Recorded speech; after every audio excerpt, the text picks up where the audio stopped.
কালো জিরাটা দিয়ে দিচ্ছি। কালো জিরাটা ভালো হয়ে যায়। এখানে রসুন আর পেঁয়াজ আর কালো জিরা ভাজা হয়ে গেছে। এইখানে চিংড়ি মাছের মাথা শুকনো লঙ্কা ভাজা হয়ে গেছে, এটা বাটা করবো।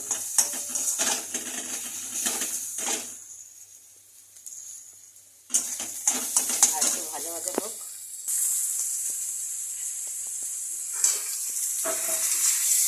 ভাজা হয়ে যাক, লাল লাল করে ভাজা হবে। পেঁয়াজ আর রসুন কালো জিরা ভাজা হয়ে গেছে, এটা নামিয়ে দিচ্ছি। চিংড়ি মাছের মাথা ভাজার সঙ্গে একসঙ্গে নামিয়ে দিই।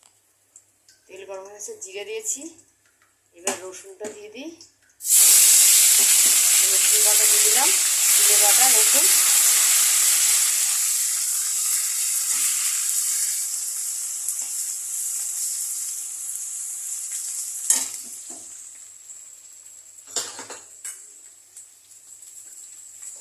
এবার পেঁয়াজ বাটাটা দিয়ে দিচ্ছি।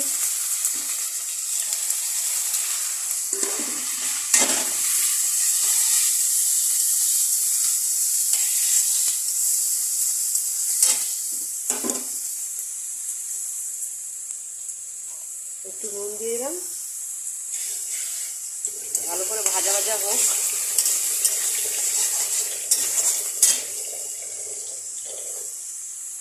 ভালো করে লাল লাল করে পেঁয়াজ রসুন ভাজা ভাজা হয়ে গেছে। হলুদ, নুন, চিনি, লঙ্কা বাটা, জিরা বাটা, আদা বাটা, রসুন বাটা সব দিয়ে দিলাম। এটা ভালো করে ভাজা ভাজা হোক।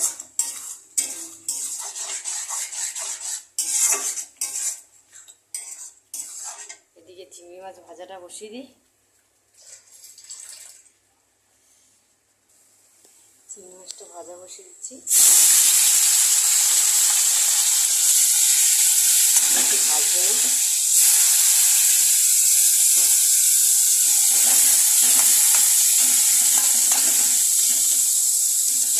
লাল লাল মাথা আর শুকনো লঙ্কা পেঁয়াজ রসুন দিয়ে যে ভাজা করছি ওটা বাটা করে নিই।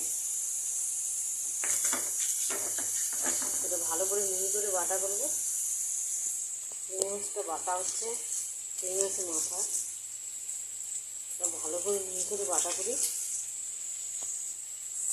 মশলাটা প্রায় কষা কষা হচ্ছে, আমাদের ইঁচড়টা দিয়ে দিই। ইঁচড়টা দিয়ে ভালো করে কষা কষা হোক।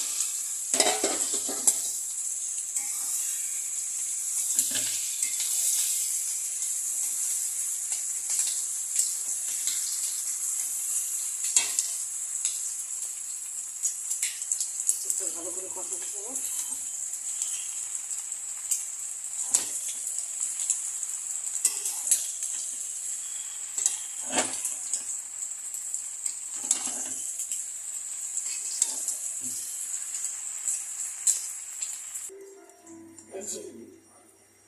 চিংড়ি মাছ মাথা বাটা হয়ে গেছে।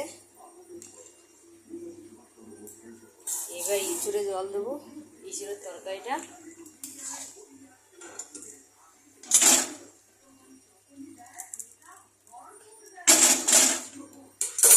তরকারিতে জল দিয়ে দিচ্ছি।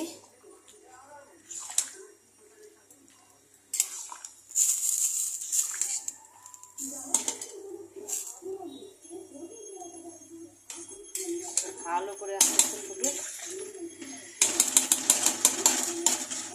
ভাজাই তরকারি অর্ধেক হয়ে যায়। এবার ভালো করে হোক, ওটা ফুটুক আস্তে আস্তে।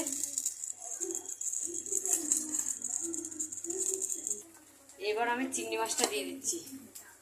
ভাজা চিংড়ি দিয়ে দিলাম।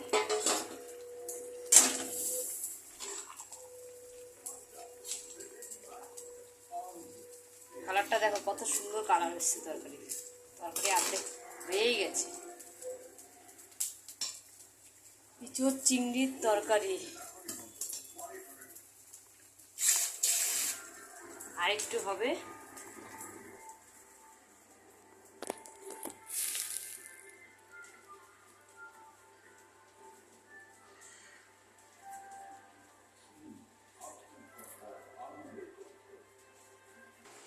তরকারি হয়ে এসছে।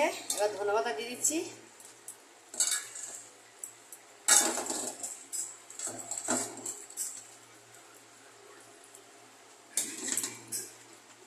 চিংড়ি হয়ে গেছে, ধনে পাতা দিয়ে দিলাম।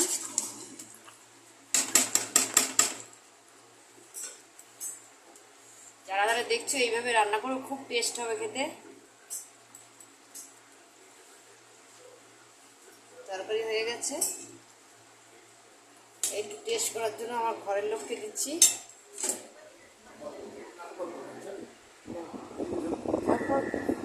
দেখো কিছু খেতে দিয়েছি, দেখো এই চিংড়ি মাছের মাথা বাটা আর এই ইঁচড়ের তরকারি। আমার তরকারি